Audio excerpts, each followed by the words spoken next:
Al, eikö kannattaisi vaihtaa asu vähemmän huomiota herättäväksi? Mikä asussani on vikana? Et sinä nyt ole varkaiden kuningas. Olet isäni. Olen kai tottunut olemaan varkaiden kuningas.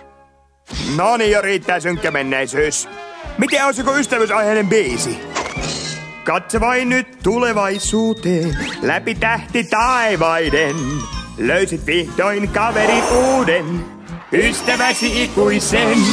Sulla tylsää on aivan yksinään, mutta aarteen rikkaimman.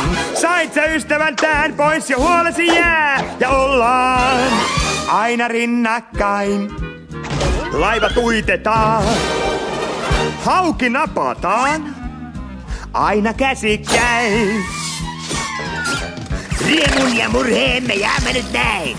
Juokse maalihin, kanssa isokin. Ensi viko jää. Neuvot vanhemman kohta ymmärtää. Isä- ja poikasuhde ei saisi olla teoreettinen. Katso vain nyt tulevaisuuteen, jahka ootat sä hetkisen vaan. Kohta kaitsee ukeista parhain. Niitä lapsien.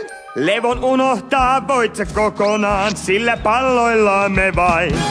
Kohta poika on aivan voittamaton, on kanssain aina rinnakkain. Me ehkä törmätään. Me silti pärjätään. Hyvää päivää, nyt sitä lennetään! Nyt alkajatsi on, sulla Fatti, sulla on nyt olkapää varmin. Kohta onnen pyörivän näet. Sulle toiset tuottivat harmin, mutta jätkä tämä ymmärtää. Jätä menneisyytesi taakse pois ja nyt mieti tarjoustain. Katse vain nyt tulevaisuuteen ja ollaan